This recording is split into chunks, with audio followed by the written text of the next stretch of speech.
행복한 안식일입니다.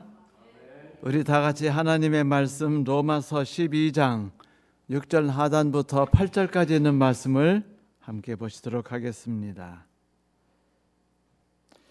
우리에게 주신 은혜대로 받은 은사가 각기 다르니 혹 예언이면 믿음의 분수대로, 혹 섬기는 일이면 섬기는 일로, 혹 가르치는 자면 가르치는 일로, 혹 권위하는 자면 권위하는 일로, 구제하는 자는 성실함으로, 다스리는 자는 부지런함으로, 긍휼을 베푸는 자는 즐거움으로 할 것이니라.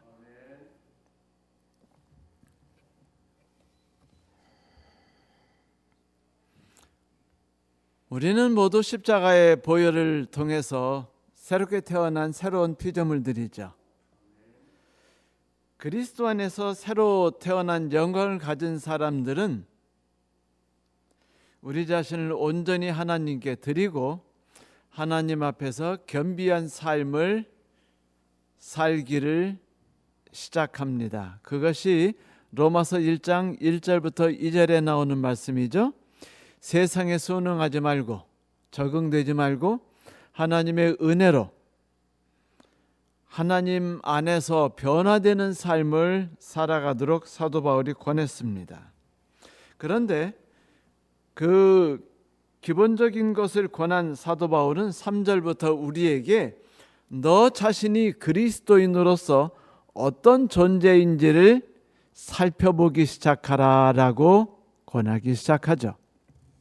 그런데 이 말씀을 사도 바울은 8절까지 이어서 은사라고 이야기하고 있습니다. 다시 말하면 모든 사람들이 그리스도 안에서 새로 태어난 뒤에 그들은 먼저 자신을 하나님께 거룩한 산제사로 드리고, 그리고 세상에 순응하지 않고 하나님 안에서 변화된 삶을 살고 자기가 누군가에 대하여 계속해서 살피고 탐구하며 고민하는 일을 하게 될 때 그가 그리스도인으로서 첫 번째 해야 될, 다른 어떤 것보다도 먼저 해야 할 행동은 바로 은사를 확인하는 것이라고 말하고 있는 것입니다.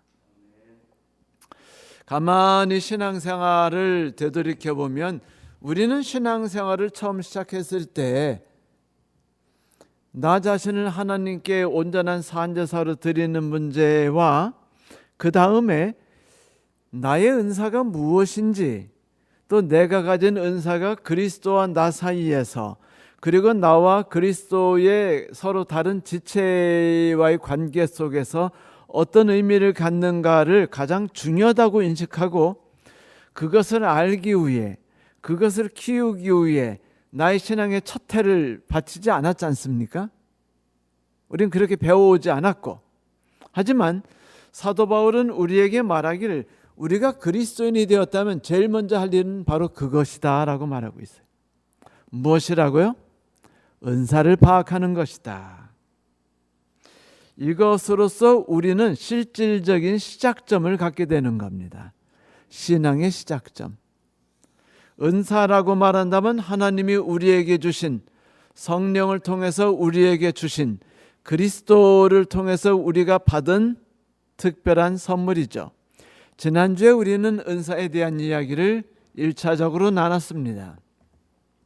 그 은사는 기본적으로 우리가 이 땅에 태어났을 때 가졌던 재능이 그리스도 안에서 다시 한번 꼽히는 것이라고 우리가 이야기를 나누었죠.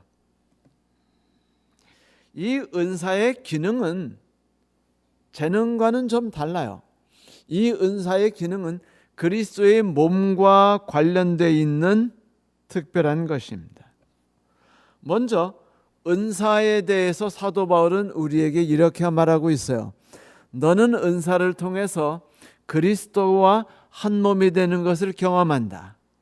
너는 은사를 통해서 그리스도와 한 몸이 되어서 그 안에서 성장해 나간다. 다시 말하면 성도 여러분, 우리가 그리스도와 함께 되는 것을 경험하기를 원하죠. 그 안에서 우리가 하나님이 주신 독특한 개체로서 꽃을 피면서 그렇게 자라기를 바라고 꿈꾸고 있죠. 마치 포도나무에 연결되어 있는 가지처럼 포도나무 열매를 매달고 싶어 합니다. 그런데 성경은 거기에 대해서 말하기를 그것은 은사다라고 말하고 있어요. 은사는 그리스도의 몸이 온전한 삶을 살아가도록 하는 특별한 도구이며 장치입니다. 은사란 그리스도의 몸이 망가졌을 때 그것을 회복시킬 수 있는 유일하고도 특별한 장치이죠. 성도 여러분, 생각해 보세요. 우리들이 죄악 속에 빠지게 된 원인이 뭐였죠? 분리 아니었습니까?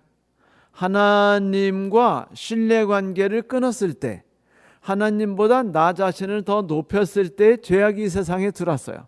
난 하나님과 분리됐습니다. 그런데 하나님과 분리되면서 인간들은 똘똘 뭉쳤나요? 아니죠.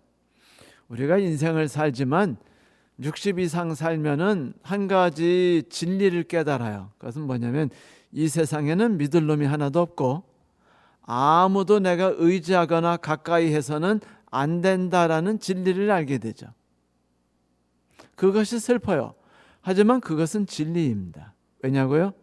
죄악이 우리를 그렇게 만들기 때문이죠. 그런데 은사는 이것을 회복시키는 첫 단추예요.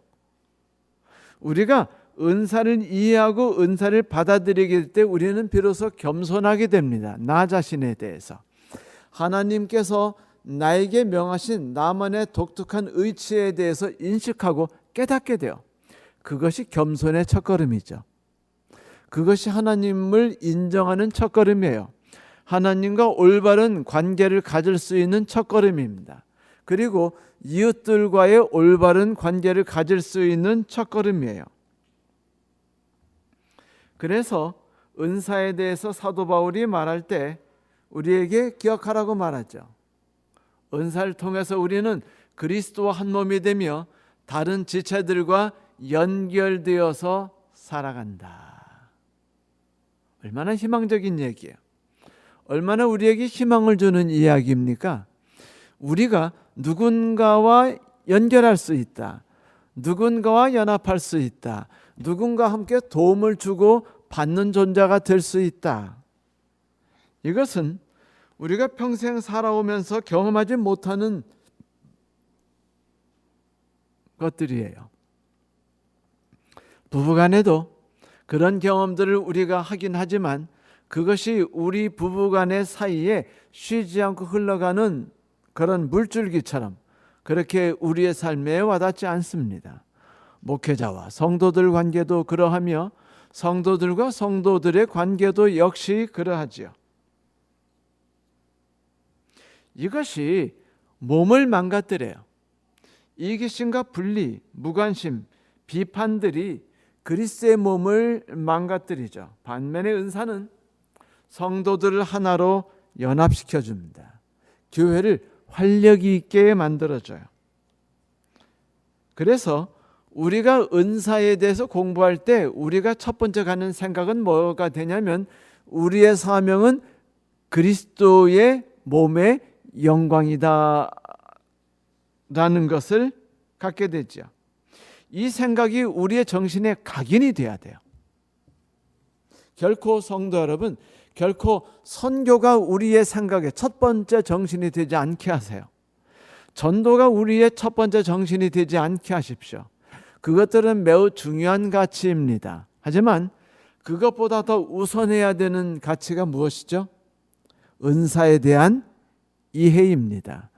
은사에 대한 이해를 온전히 할 때 비로소 다른 모든 활동들도 온전히 이루어지는 거예요. 심장이 제대로 뛰면 허파도 뛰고 손도 뛰고 발도 뛰고 입도 뛰고 코도 뛰는 거예요. 그렇지 않습니까? 그런데 심장이 손이 하는 짓을 하려고 할 때 몸이 어떻게 될까요? 망가지겠죠. 우리가 그리스도의 지체라고 말하면서 은사 이야기를 하는 것은 바로 그것이에요. 너는 네 자신이 누군가를 생각하라.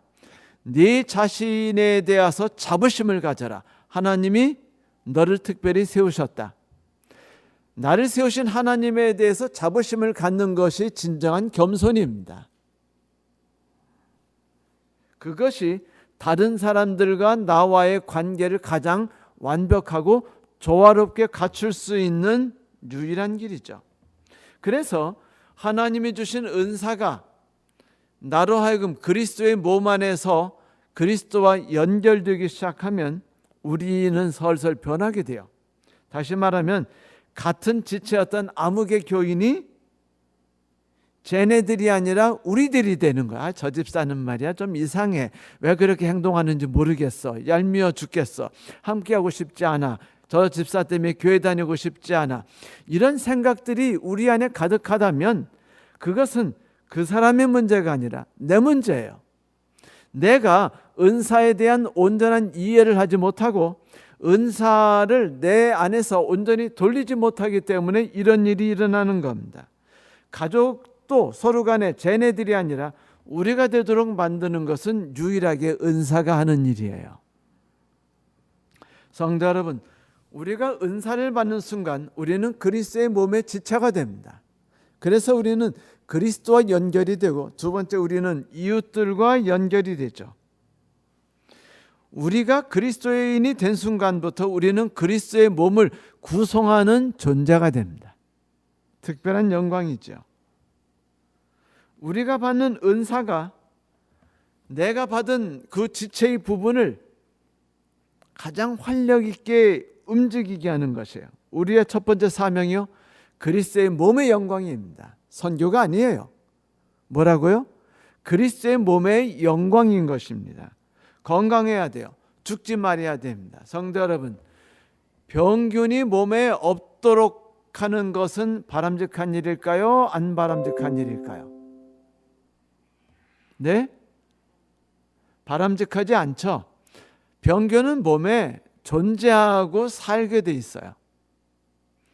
우리에게 필요한 건 뭐냐면 면역 기능이 제대로 활성화가 돼 있느냐, 병균을 자주 만나면서 면역 기능이 강화되느냐, 혹은 몸에 있는 생체 기관들이 잘 조화롭게 움직이느냐가 우리가 가져야 할 관심사이죠.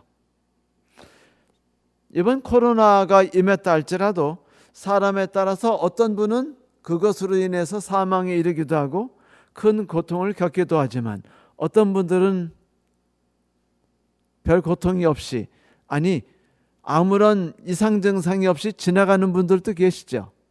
그 모든 것의 중심이 되는 것은 내 몸이 얼마나 면역 기능이 활성화되어 있는지, 혹은 내 몸에 염증 세포들이 존재하지 않는지, 그리고 내 몸의 각 기관들이 온전하게 잘 움직이고 있느냐에 따라 결정되는 것이 아니겠어요? 없애려고 하는 것이 아니라 내 몸을 온전히 만드는 게 중요한 것이죠. 그것은 그리스도인과 죄의 관계도 마찬가지입니다. 많은 그리스도인들이 죄와 싸우려고 너무 애를 써요. 그러나 중요한 것은 죄와 싸우는 것이 아니에요. 죄는 매일 아침부터 밤까지 우리를 덮치고 우리를 공격하는 존재입니다. 우린 살짝 아프게 앓을 수도 있고 심하게 앓을 수도 있어요, 죄 때문에. 그러나 우리가 관심을 가져야 되는 건 뭐예요? 나 자신의 몸의 온전함과 건강함입니다. 그것이 이루어지면 우리는 너무 그 죄로 인해서 스트레스를 받지 않을 수 있습니다.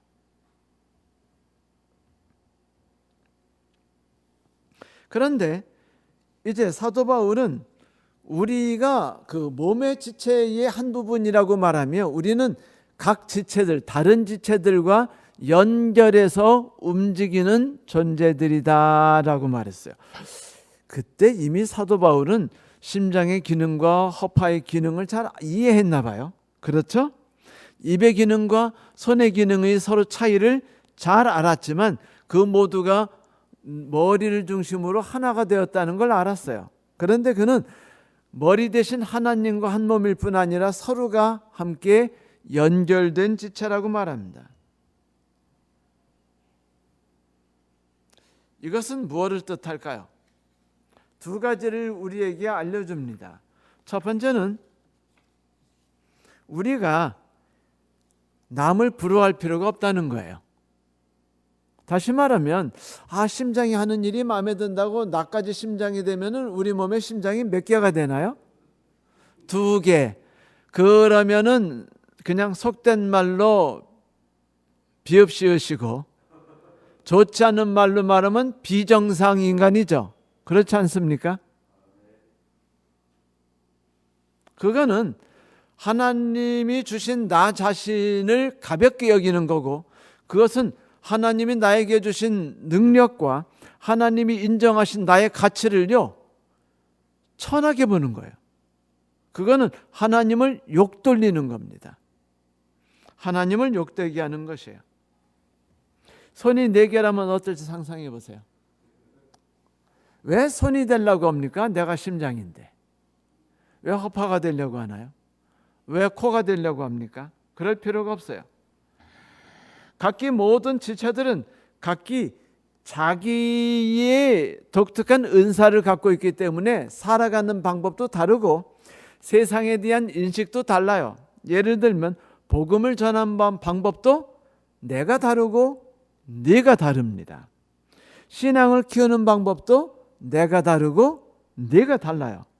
정부에 대한 이해도 내가 다르고 네가 달라요. 예를 들면 우파 인식, 좌파 인식 서로 나쁩니까? 서로 다 좋은 인식들이에요. 중요한 것은 나는 살고 너는 죽자라고 말하는 게 문제가 되는 것이죠. 세상과 부딪혀야 되는 정도에 대한 이해도 은사에 따라 달라집니다. A 은사를 가진 사람의 신앙을 우리가 부러워하면 안 돼요. 그 사람은 그쪽 신앙에도 특화됐어요. 그러므로 아까 싸워서 이기는 것도 잘해요. 그런데 우리 보고 아까 싸워서 능히 싸워서 이기라고 그러면은요, 우리 그거 하다가 지쳐가지고 쓰러진 다음에 나는 신앙은 상관없는 사람인가 봐요 하고 넘어질 수 있어요. 교회의 삶에 대한 시간과 노력 투자 정도에도 다른 이해를 갖습니다. 우리가 받은 은사의 분량에 따라서. 어떤 분은 30분밖에 일주일에 30분도 투자하지 않고 아예 교회 안 나오는 성도, 혹은 예배만 달랑 드리고 가는 성도, 아니면 예배 끝난 다음에 집에서 성경 공부를 하거나 기도하는 성도, 다른 성도들에게 전화하는 성도, 그리고 또 따로 나와서 교회에서 개인 기도하고 새벽 기도하는 성도, 신앙이 다 달라요, 같아요? 다르죠. 이것은 은사가 다르기 때문입니다. 그래서 여러분, 서로가 같음을 꿈꾸지 말고 서로가 다름을 인정하고, 너도 인정하고 나도 인정해야만 우리라는 개체가 생길 수 있어요. 만약 우리가 똑같은 신앙을 꿈꾼다면 세상에는요 하나만 생겨요. 오케스트라가 멋있는 것은요 바이올린도 있고 비올라도 있기 때문이에요. 바이올린은 아주 높은 음을 내면서 맑고 청아한 소리를 내죠. 그러므로 활기찬 음성을 내기도 하고 어떨 땐 슬픈 음성도 잘 내요. 그런데 비올라는 어떻죠? 태생대체가 메조소프라노 같아가지고 풍성합니다. 인생의 깊은 맛을 이해한 사람 같아요. 그래서 그런지 슬픔과 고뇌에 대한 이해 정도가 매우 빨라요. 첼로는 더 묵직한 저음이라 아주 고뇌 슬픔에 대해서 최적화된 그런 기구 같습니다. 그런데 바이올린만 쫙 놔두고 연주를 할까요? 아니에요.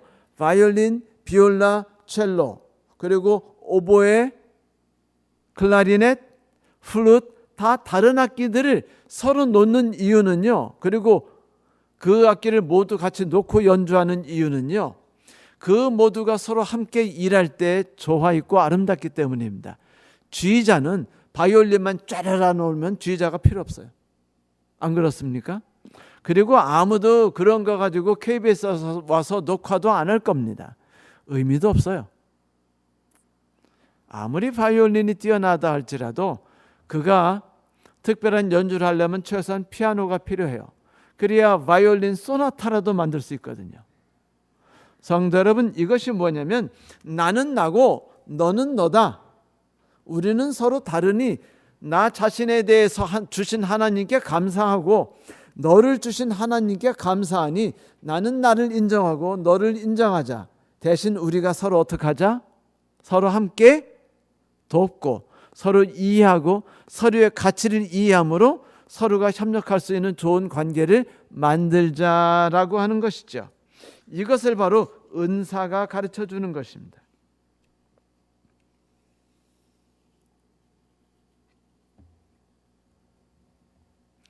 우리가 은사를 온전히 겸손하게 받아들이고 이해할 때 비로소 우리는요, 하나님이 우리를 창조하신 우리의 본래 모습을 찾아가기 시작할 수 있습니다.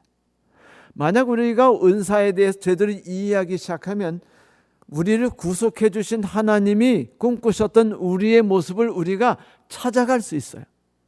그것이 은사가 가진 놀라운 능력입니다.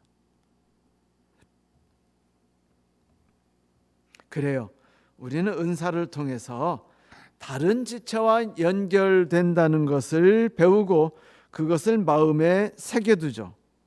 남이 존재한다는 것, 남이 있어야만 내가 아름다울 수 있다는 것을 우리는 배우게 돼요. 그래서 우리는 손을 짓밟지 않습니다. 발을 짓밟지 않아요. 발을 무시하지 않아요. 존경하죠. 그러나 내가 발이 아니라고 해서 나 자신을 가치 없게 여기지도 않습니다. 그래서 우리는 은사를 가지면서 조화라는 것을 배웁니다. 그런데 우리가 죄의 노예에 빠졌을 때는 우리의 삶은 그것이 아니었어요. 조화와 연합이 아니라 오히려 우리는 죄의 분리로 인한 외로움, 고통들을 가졌습니다. 이 세상에 살아가는 사람들의 대부분은 외로움의 고통에서 자유롭지 못해요. 지위가 높은 사람이든 낮은 사람이든 능력이 많은 사람이든 아니든 사교적인 사람이든 아니든 다 상처를 입습니다. 교회 안에서 상처 입고 회사에서 상처 입고 집에서 상처를 입어요. 그래서 우리는 누구도 믿고 싶지 않고 누구에게도 마음을 주고 싶지 않아요. 마음을 닫습니다. 그래서 우리는 자주 가식적인 미소와 형식적인 친절함과 따뜻하고 우아한 말만 질펀하게 늘어놓습니다. 교회에 와서도. 그것은 그렇게 되는 이유는 우리가 은사에 대한 온전한 시작을 하지 못했고 혹은 은사에 대한 온전한 이해를 하지 못했으며 은사를 가지고 즐겁게 놀지 못하기 때문이죠. 온전한 신앙의 단계를 밟아 자라나지 못했기 때문입니다. 자, 그렇다면 하나님이 주신 은사, 우리의 몸에 상처가 나면 우리의 몸을 치유하게 해주고 갈라진 모든 것들을 연합시키는 은사는 어떤 것들이 있을까요? 우리가 그리스도의 몸으로서 받은 지체는 무엇일까요? 이 이름들을 하나씩 부르면서 우리가 한번 살펴보도록 합시다. 제일 먼저 사도 바울은요, 예언의 은사를 이야기합니다. 만약 너희가 예언의 은사가 있거든 믿음의 분량대로 하라. 예언의 은사라는 건 뭐냐면 신앙심과 관련돼서 거기에 무자비한 관심을 많이 쏟는 사람들이에요. 아침에 일어나서 신앙과 관련된 책을 읽고 그 글을 퍼서 여기저기 나누기를 좋아하고 금식기도 해주길 좋아하고 재림연수원 가기 좋아하는 성도들 있죠. 시대의 징조를 살피기 좋아하는 성도들 있죠. 그래서 내가 지금 어떤 시대에 살고 있으며 내 시대는 어떻게 흘러가는지 알고 싶은 성도들 있죠. 이런 성도들은 대부분 예언의 은사를 받은 분들입니다. 이분들은 세상적 재능으로 말하면 오피니언 리더들이에요. 그들은 하나님의 말씀을 어떨 때는 하나님이 직접 주셔서 그분의 말씀을 할 때도 있고 어떨 때는 성경을 통해서 자기가 깊이 깨달은 바를 갖고 있다가 그것을 누구에게 전하는 사람일 수도 있어요. 그런데 이 사람들에게 문제가 있을 수 있는데 이 사람들이 온전한 믿음을 갖고 있지 않을 때 이 사람들이 말하는 예언이라는 게 몸을 건강하게 만드는 것이 아니라 몸을 파괴하는 존재가 될 수 있다는 것입니다. 그래서 사도 바울은요, 예언하는 사람에게는 한 가지 권하는데 그것이 뭐냐면 믿음의 분수대로 예언하라고 그래요. 예언의 메시지는 우리가 누구에게 주는 성경의 교훈과 시대를 분별해서 알려주는 그런 모든 이야기들은 자칫 잘못하면 극단이 돼버리죠. 그렇죠? 그래가지고 그 모함이라고 하죠. 그 뭐라 그러죠? 그 무슨 예를 들면 뭐 JFK 케네디 대통령이 뭐 정부의 요인에 의해서 특별히 죽었다는 음모설 같은 거를 꺼내는 것도 예언의 은사를 가진 사람들의 결점이기도 합니다. 우리도 그러죠. 천주교하고 관련이 있느니 뭐 이런 얘기하면서 그러고 뭐 일요일 수업령이 일어날 거니 뭘 거 이런 게 관심이 많은 분들은 예언의 은사를 가진 분들이에요. 모두 다 그 은사를 갖지 않았기 때문에 거기에 대해 관심이 더 있는 분도 있고 없는 분도 있어요. 그런데 관심이 없는 분에게 그런 거에 대해 관심 가지라고 아무리 말해봤자 별 도움이 되지 않습니다. 그런데 이런 은사를 갖는 분들은요, 하나님을 신뢰하고 그분의 뜻을 아는 경험이 늘어날수록 하나님과의 관계가 건강하고 깊어지며 늘어갈수록 그 분량에 맞게 말씀을 전하는 정도가 바뀐다는 것이에요. 그것이 바로 믿음의 분수대로입니다. 그것은 한편으로는 희망적인 얘기입니다. 왜냐하면 우리가 점점 예언의 은사를 가진 이들은 점점 하나님에 대한 이해와 세상의 징조와 시대의 흐름에 대한 이해가 깊어질 수 있다는 거니까. 그래서 온전한 길을 사람들에게 제시할 수 있으니까요. 선지자들이 그랬죠. 그러나 이것은 경고이기도 합니다. 잘못해서 온전한 신앙의 믿음과 기초를 두지 않은 채 너무 예언의 은사에만 관심을 쏟고 하다 보면은요, 소위 말하는 비정상적인 사람이 될 수 있어요. 그래서 몇 년 1960년도에 뭐 예수님이 오신다고 뭐 날 찾아와서 꿈에 말씀해 주셨다.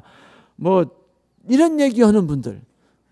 저 80년대에 목회자가 됐을 때 처음 들은 얘기가 뭐냐면 미국에 있는 재림교회 어떤 목사님께서 그 심각한 질병에 걸려서 돌아가셔야 됐는데 하나님이 기적을 주셔서 죽음에서 살아났어요.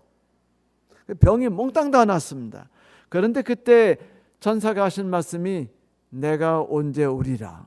그래가지고 우리 신학강 때 그것 때문에 뭐 난리가 났었어요. 그분도 그런 은사를 받으신 거예요. 그걸 나쁘다고 말할 수는 없어요. 그러나 제가 말씀드렸듯이 그거는 경고를 받을 수도 있는 겁니다. 자기의 믿음의 신앙의 기초가 탄탄하지 않은 채 그것만 갖고 있으면은요, 화성인 같아요. 머리는 이따시만 하고 손다리는 막 가늘어 가지고 휘적휘적 걷는 그런 거 막 영화에서 보셨죠? 그 꼴 나는 거죠. 두 번째로 사도 바울은 봉사에 대한 이야기를 합니다. 봉사라는 거는 그 집사라는 뜻이에요. 그 디아코니아라는 단어에서 나왔거든요. 집사, 봉사하다, 섬기다. 그 서양의 영화에 보면은 뭐 배트맨이란 영화에도 그렇지만 그 집안에 보면 집안을 돌보는 남자 한 분 있죠. 항상 정장을 입고 손님이 오면 맞이하고 손님에게 반갑다 드리고 주인에게 소개하고 집안의 모든 일들을 관리하고 하녀를 관리하는 그분 있죠. 이분을 집사라고 말해요. 교회도 같은 이름을 가진 분이 있죠? 네? 집사님들. 이 집사님이라는 이름이 봉사하다라는 뜻입니다. 이 봉사하다라는 건 원래 좀 보조적이며 누구를 돕는 성향이 강해요. 여러분 중에서 혹시 우리 중에 교회 청소 좋아하는 분 있나요? 괜히 교회 가면은요, 식당에 먼저 들어가서 막 요리하는 거 도와주는 거 좋아하는 분들 있죠. 네? 그 다음에 예배 드릴 때 어린이 예배 괜히 찾아가 가지고 칭얼거리는 애 있으면 안아주면서 뭐 톡톡톡톡하고 뒤에서 이렇게 잡아주는 분들, 교회 들어갈 때 신발 쫙 정리하고 들어가는 분들, 이런 분들이 그런 은사를 가진 분들이에요. 그런 분들은 그리스도의 몸의 혈관과 같아 가지고 폐와 심장으로부터 받은 생기를 조용히 각 지체에 나눠주고 각 세포에서 생긴 피곤을 쫙 걷어가지고 심장과 폐로에서 몸 밖으로 빼주는 좋은 역할을 합니다. 저는 신발 정리를 너무 좋아했어요. 그리고 어린이 예배 드릴 때 뒤에서 이렇게 애들 돌보기를 되게 좋아했습니다. 화금토 예배 때 교회 들어가기 전에 항상 너저분하게 있는 입구에 신발을 다 정리했어요. 그런데 저는 그때 그것이 신앙적인 표준가치라고 생각했습니다. 은사라고 생각하지 않고 뭐라고 생각했다고요? 신앙의 표준가치. 그런 생각은 큰 착각이고 위험이에요. 예언에도 그것이 축복이자 위험이 있듯이 봉사도 똑같습니다. 그리스도의 몸인 지체의 활동을 막아버리고 파괴하게 돼요. 다른 사람을 비판하게 됩니다. 정죄하게 돼요. 그래서 자신의 은사를 정확하게 이해해야 되는 것이죠. 그 다음에 나오는 사람들의 은사가 어떤 사람이냐면 가르치는 사람들이에요. 가르치는 사람들이란 뭔가 좋은 이론이 있으면 가르치기 좋아하는 분들, 예를 들면 여러분 어떤 약을 먹었어요. 소개받아가지고 그랬더니 그게 너무너무 좋거든요, 몸에. 그러면 막 열이 나가지고 입에 거품 mel면 전화를 들어가지고 막 어떤 집사님과 뭐 그냥 장로님들에게 장로님 요번에 이거 말이야 꼭 드셔야 돼 라고 하면서 막 거기에 대해 설명하고 설득하고 상대방이 먹을 때까지 밀어붙이는 분, 이런 분들이 바로 그 가르침의 은사를 받은 분들입니다. 권하길 좋아요. 가르치길 좋아요. 설득하길 좋아요. 그런데 이분들의 특성이요, 본질적으로 그 어떤 상황을 정확하게 파악하는 능력이 있습니다. 좋고 나쁜 것, 아름답고 아름답지 못한 것, 바른 삶, 올바른 삶, 그렇지 않은 사람들을 정확하게 판단하는 좀 재능이 있어요. 그래가지고 그런 걸 볼 줄 아는 눈이 있기 때문에 본성적으로 어떻게 하냐면 누군가를 가르치고 싶어요. 그렇게 하면 안 된다느니. 그러다 보니까 듣기보다는 뭐를 더 잘하죠? 말하기를 더 좋아요. 그런 사람일수록 대부분이 사회성이 많은 사람들이 좀 더 많기도 하지만 다 그렇지는 않아요. 근데 말해주고 싶어하고 말하는 걸 힘들어하지 않습니다. 표준을 알려주고 그 고상함과 깊이와 높이를 알려주고 싶어요. 그래서 이런 것들로 누구에게 알려주고 들볶고 상대방이 안 따르면 약간 속상해도 하고, 왜 너는 바른 것을 알려주는데 따르지 않는 거야? 응? 반발하는겨? 라고 말하는 단점도 있어요. 그런데 이런 사람들에게 찾아오는 문제가 뭐냐면요, 요거 더 먹는 겁니다. 너는 무엇가 잘나서? 그래, 너 잘났다. 왜 이렇게 압박하는 거야? 좋은 걸 그냥 너 혼자 알고 너 혼자 써 라는 이야기를 자꾸 듣게 돼요. 그럴 때 자신에게 과한이 뭐니라고 말하더라도 굴복하지 말고 과감히 자신의 일을 하라. 이것이 바울이 가르치는 자에게 말하는 권면입니다. 가르치는 자는 어떻게 하라고 나오죠?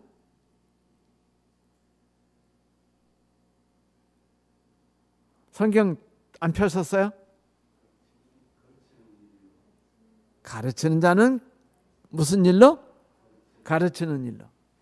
그러니까 네가 가진 것을 부끄러워하지 말라는 겁니다. 힘든 역경이 있더라도 네 할 일에 대해서 자부심을 가지고 밀어붙이라는 것이에요. 너는 그것으로 은혜 받고, 너는 그것으로 너의 신앙을 키워갈 수 있고, 너는 그것으로 내 고난을 만나지만 이것이 내 삶이니 그것을 밀고 나가라고 사도 바울이 말하죠. 그 다음에 말하는 사람이 권면하는 자입니다. 어떤 자요? 권면하는 자. 이 권하는 자라는 말은요, 그 원래 뜻이 그 파라칼레오라는 단어인데, 초청하다, 권하다, 훈계하다, 격려하다, 애원하다, 간구하다라는 뜻이 있어요. 또 찾아가 주는 사람을 말하죠. 그래서 성경에는 이런 사람들을 위로자라고 말합니다. 용기를 북돋아주는 사람들 있죠. 위로 말을 멋있게 하고 누군가 이야기를 자꾸 듣기를 좋아하고 내가 가지고 있는 좋은 정보를 조심히 나눠줄 줄 알면서 용기를 주는 사람들. 이 주변을 바라보면은요, 그런 분들이 계셔요. 이상하게 다른 사람들의 슬픔이나 아픔을 빨리 캐치하는 분들이 계십니다. 그 사정을 깊이 있게 들여다보는 눈을 가진 분들이 계시거든요. 그런 분들은 선천적으로 누구를 불쌍히 여기는 마음이 마음에 있어요. 이게 아무나 생기는 게 아닙니다. 여러분, 가르치는 은사를 가진 사람이 불쌍히 여기는 마음까지 다 가질 수 있다고 생각하지 마세요. 그 사람은 불쌍히 여기는 걸 조금만 하게 되지 제대로 못합니다. 신앙이란 게 그래요. 여러분, 신앙에서 모든 걸 다 잘하던가요? 아니에요. 자기 잘하는 걸 하는 거죠. 그래서 다른 사람들의 가능성을 꿰뚫어 볼 줄도 알아요. 그래서 그 사람을 격려해서 일으키면은요, 그 위로하는 사람 옆에 있으면 어떻게 돼요? 슬픔을 딛고 일어나서고 또 내 앞에 길을 잃어버렸는데 길을 찾게 됩니다. 용기를 갖고 나는 가치 있는 존재라는 것을 깨닫게 돼요. 이런 분들이 주로 해야 되는 게 뭘까요? 자살을 하는 사람들을 위한 전화 받는 사람. 그렇지만 않습니다. 이런 분들은 대개 교회에서도 누군가에게 전화해서 이야기를 자주 듣거나 위로 이야기를 전하지 교훈을 늘어놓는 일은 잘 하지 않아요. 그래서 이 사람들은 어려움 속에 힘들어하는 사람들을 빨리 찾죠. 손을 잡아주고 싶어하고 고통의 이야기를 가만히 듣고자 합니다. 이런 삶은 우리가 마땅히 배워야 하는 삶이지만 모든 사람이 다 이 재능을 갖고 있지 않아요. 그런데 여러분, 이 재능이 얼마나 대단한 줄 아세요? 바나바는 12제자에 속한 사람도 아니었습니다. 그렇다고 바울처럼 탁월한 재능과 지식이 있는 사람도 아니었어요. 그런데 바나바가 위대한 사람 중에 한 사람이 된 이유가 뭔지 아십니까? 그 사람이 위로의 사람이었어요. 그 사람 때문에 사울이 하나님을 만난 뒤에 바나바를 통해서 성도들과 12제자들과 융합할 수 있었습니다. 그리고 마가라는 사람이 하나님을 위해 열심히 뛰려고 하는데 성질이 약해가지고 하다가 쉽게 무너지고 하다가 쉽게 무너질 때 바울은 그런 연약한 존재는 필요 없어라고 짓밟았을 때 바나바는 어떻게 했죠? 아니야, 그 아이도 인간이고 얘도 가치가 있는 애야 라고 붙들었어요. 그래서 이 바나바 덕에 마가라는 뛰어나고 훌륭한 존재가 태어나고 성경 마가복음이라는 책이 만들어지게 된 것이었습니다. 혹 위로하는 자면 뭐 하라고요? 위로하는 일로 최선을 다하래요. 히브리서 3장 13절에 보면은 여러분이 오늘이라 하는 날에 서로 권면하고 격려하여서라는 말이 있기도 합니다. 이것은 우리 모두가 배워야 되는 기능이기도 해요. 하지만 그 일에 특출난 분이 계시다는 사실을 잊지 마십시오. 성도 여러분, 혹시 여러분이 누군가를 위로하고 찾아가지고 그 사람 이야기를 듣는데 기쁨을 느낍니까? 그렇다면 그 일로 쭉 진행하세요. 천국까지 갈 때까지. 그걸로 천국 갈 수 있습니다. 모자라다고 생각하지 마십시오. 어떤 분들은요, 구제를 좋아해요. 나눠주기를 기뻐한다. 이분들이 뭘까요? 구제래니까 뭐 도루가위 생각하고 뭐 그냥 막 저기 가서 뭐 반찬 만들어주고 뭐 저기 어디입니까? 저기 뭐 서울 무슨 공원에 가가지고 뭐 일주일에 한 번씩 가가지고 음식 만들어 노숙자들 나눠주는 활동하는 분들, 이런 분들이라고 말할 수도 있지만 그거 억지로 가는 분들 되게 많거든요. 그렇다면 그분들은 재능이 없는 분이므로 거기에 갈 필요가 없습니다. 사실은. 그러면 나눠주기를 좋아하는 분이 누구냐? 구제하기를 좋아하는 분이 누구냐? 어릴 때부터 이상하게 사과 한쪽 있으면은요, 옆에 하고 나눠 먹는 애 있죠. 네? 사탕 2개 있으면 보통은 감춰가지고 잘 때 입을 뒤집어 쓰고 혼자 녹여 먹는데 얘는 꼭 그렇게 어떻게 해요? 나눠주는 애 있어요. 어리석고 바보처럼. 그럼 부모가 그러죠. 너 그렇게 인생 살면 인생 망가진다. 어?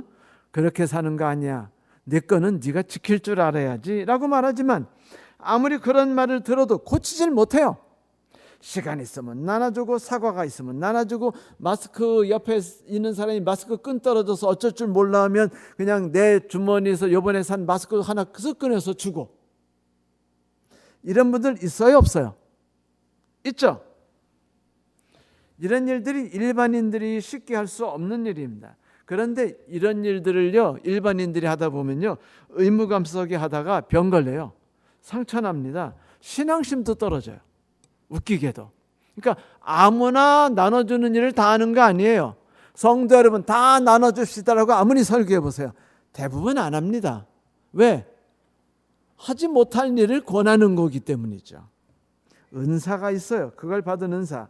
그런데 이 나눠주기 좋아하는 사람들은요 어려운 일 있으면 당장 도와서 나눠주고 싶고 뭔가 김치 어른이 되면 김치 만들어 가지고 갖다 주고 싶고 이런 일을 하죠. 이런 분은 그 위로하는 자와는 좀 달라요. 위로하는 이들은 다른 사람들의 마음의 상처를 읽고 그들의 이야기를 들어주고 옆에서 손잡아주며 그들을 격려해서 일으키고 그들이 얼마나 가치 있는 존재인지를 알려주는 데 탁월하지만 이 구제하는 자들은요 나눠주는 데 재미를 느끼는 사람이에요. 거기에 행복해요. 그게 즐거워요. 그 신이 나기 때문에 자꾸 합니다. 그 받는 사람들은 어때요? 좀 그만 나눠줬으면 하는 사람도 있어요. 그런데 여기에 굴복하지 말아요.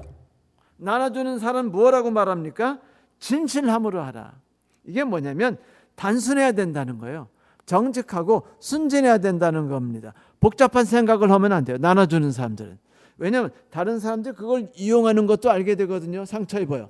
다른 사람들이 안 줬으면 좋겠는데 또 주냐라는 생각할 수 있어요. 상처 입어요. 이런 분들이 가져야 되는 생각이 뭔지 아세요? 자신이 하는 일에 대해 자신감을 갖고 성실한 거예요. 그 일을 꾸준히 하고 굴복하지 말고 계속하래요. 그것이 바로 단순함으로 나눠주라는 것입니다. 여러 생각을 품지 말고 순진함으로 그것을 나누라고 사도 바울이 말했어요. 그 다음에 사도 바울이 다스리는 자는 부지런함으로라고 말했는데 이 다스림이란 말은 좀 말이 잘못됐어요. 사실 이 앞에가 구제하는 자, 그 다음 다스리는 자, 그 다음 긍휼히 여기는 자죠. 그럼 셋이 어울리지 않죠. 이 다스리는 자라는 단어는 그 아플로테이스라는 단어인데 이 단어는 여러 가지 뜻이 아플로테이스가 아니고 죄송합니다. 그 프로이 그 스템이라는 단어인데 이 단어에는 특별한 의미들이 있어요. 인도하다. 어떤 단어요? 인도하다, 대표하다, 돌보다, 관심을 가지다 라는 뜻이 있어요. 누구 생각나죠? 예수님 생각나죠. 여러분 보면 직업 중에 목자 일 잘하는 분들 있죠. 목자 일 잘하는 분들. 목자의 특징 아시죠? 목자 월급 제대로 못 받아요. 그러니까 여러분 자녀들이 목자 하고 싶다면은요 떼찌 해가지고 목자 안 시키게 막는 게 좋아요. 별 돈이 안 되기 때문이죠. 그런데 이 목자적인 그 재능을 가진 사람들이 있는데 이런 사람들은 서번트 리더십이라는 리더십을 아주 체득하고 있는 사람이에요. 그들은요 다른 사람의 마음을 헤아릴 줄 알고 그들의 상태를 빠르게 파악해요. 지금 빨리 데리고 끌어가면 안 되겠다. 얘들이 지쳐서 쓰러지겠다라고 생각해서 자연스럽게 그들을 배려를 할 줄 압니다. 내가 이렇게 하면 쟤들이 상처 입어서 튕겨져 나가겠지? 라고 생각해요. 그러므로 어떻게 하네요? 폭군처럼 자 합시다. 내 말 따라요. 이런 말을 하지 않는 사람들입니다. 그들은 대신 어떻게 해요? 조용히 뒤에서 힘들면 같이 앉아있고 그 다음에 조금 있다가 이제 같이 갈까? 조금만 더 가면은 샘이 있는데 시원하게 물을 들이킬 수라고 말하면서 내가 앞에 갈 테니까 따라와라고 말할 수 있는 사람들입니다. 이런 사람들은요 다스린다, 다시 말하면 인도하는 재능을 가진 사람들입니다. 제가 말씀드렸듯이 이 사람들은 이상하게 남의 상태를 아주 빠르게 헤아려요. 그런데 불쌍히 여기는 그런 마음이 찢어지는 그런 마음이 아니라 그런 마음을 딱 보면은 어떻게 하면 그들을 일으켜서 이런 길로 인도할 수 있을까라는 생각을 먼저 하는 사람들입니다.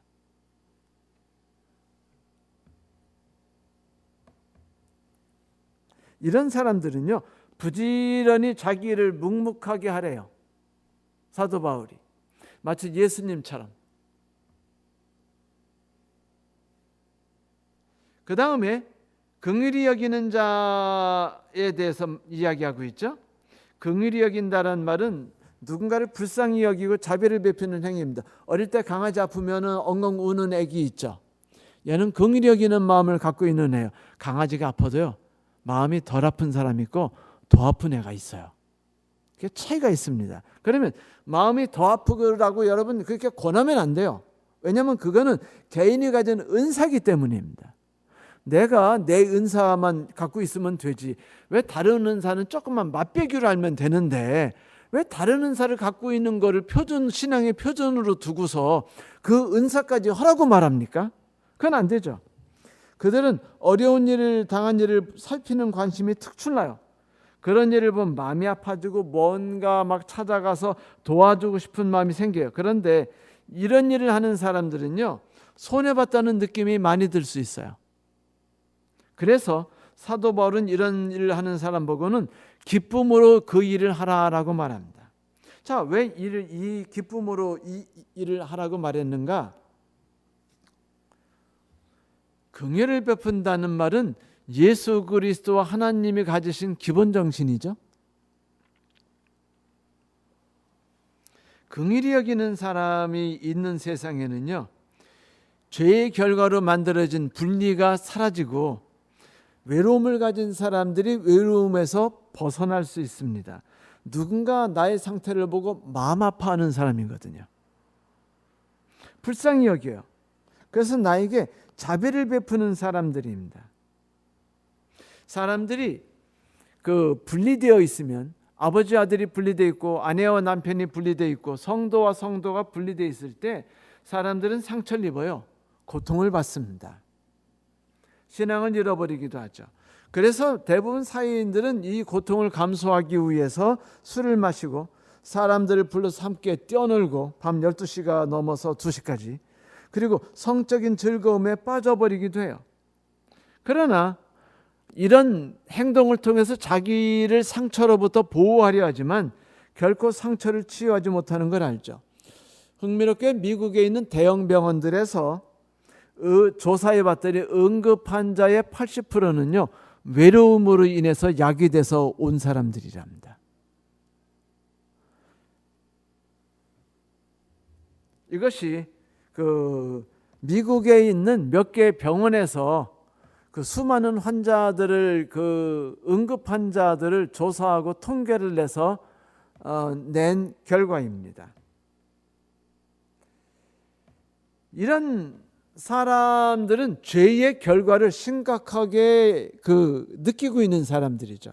그런데 성도 여러분, 이런 사람들에게 가장 가까이 가고 그 사람들의 마음에 가장 깊이 들어갈 수 있는 사람이 누구냐면 긍휼히 여길 줄 아는 사람이에요. 저는 김치 나눠주는 사람이나 그들의 이야기를 들어주는 사람들을 말한 게 아니에요. 비슷해요.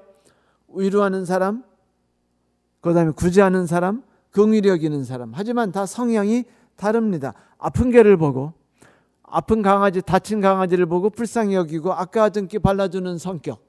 누구 다친 거 보면 아빠 아파 그러고 이마에다가 후 하고 손 불어 입에 후 하고 이렇게 김을 불어주는 성격은, 그거는 타고난 성격이에요. 그거는 재능입니다. 이런 은사를 가진 사람들은요, 사람들의 마음을 행복에서 기쁨으로 옮겨줘요. 행복이란 게 뭡니까? 일시적인 거죠.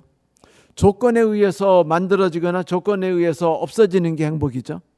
세상 사람들은 하나님과 연합을 잃어버렸기 때문에, 가족과 교회 성도들 간의 관계를 잃어버렸기 때문에 외롭고 고통스럽고 힘들어요. 그래서 행복을 추구합니다. 그게 쾌감이거든요. 그런데 이 행복은 가짜입니다. 하나님을 만나지 못하는 사람들이 추구하는 게 행복이에요. 그래서 나는 행복해 라고 말한다면 좋은 것이긴 하지만 그것은 나는 그리스도를 아직 잘 몰라라고 말하는 것과 일치할 수 있어요. 그런데 이 긍휼히 여기는 사람은 기쁨으로라고 말했을 때 그것은 긍휼히 여기는 것이 어떤 놀라운 일을 하는지를 말해주는 것이에요. 그리스도와 함께 살고 그리스도처럼 살아가는 사람들이 갖는 특별한 게 그리스도 긍휼히 여김이죠. 그래서 팔복에서 긍휼히 여기는 자는 뭐라고 말해요? 복이 있나니. 자, 그렇죠. 이 긍휼히 여기는 사람들은요 쉽게 지칠 수가 있어요. 왜냐하면 자기가 주는 그런 동정과 그것은 끝없이 나가는 노력이고 에너지입니다. 근데 그것들을 사람들이 선하게 받아들이지 않고 거부하거나 이용해 먹거나 비판하는 경우가 많기 때문이죠. 그때 이것을 묵묵히 해나가기 위해서 사도 바울이 뭐랬냐면 그대에게 주어지는 축복이 있는데 그건 기쁨이야라고 말해준 거예요. 긍휼히 여기는 사람들에겐 다른 무엇으로 빼앗을 수 없는 최고의 선물을 주겠다는 겁니다. 기쁨. 기쁨은 어떤 조건에 의해서 주어지거나 조건에 의해서 빼앗겨지는 게 아니에요. 그건 오로지 하나님과 연관되어 있을 때만 우리에게 솟아오르는 그런 특별한 은총입니다. 성도 여러분, 사도 바울은 말하기를 긍휼히 여기는 자들에게는 기쁨으로 하래요.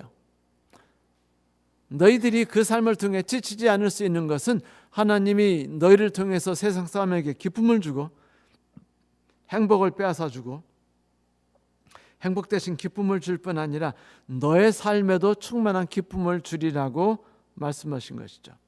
흥미로운 사실은 바울이 은사에 대해서 이야기하면서 우리에게 각기 자기 일을 충실히 하라고 말하고 있어요.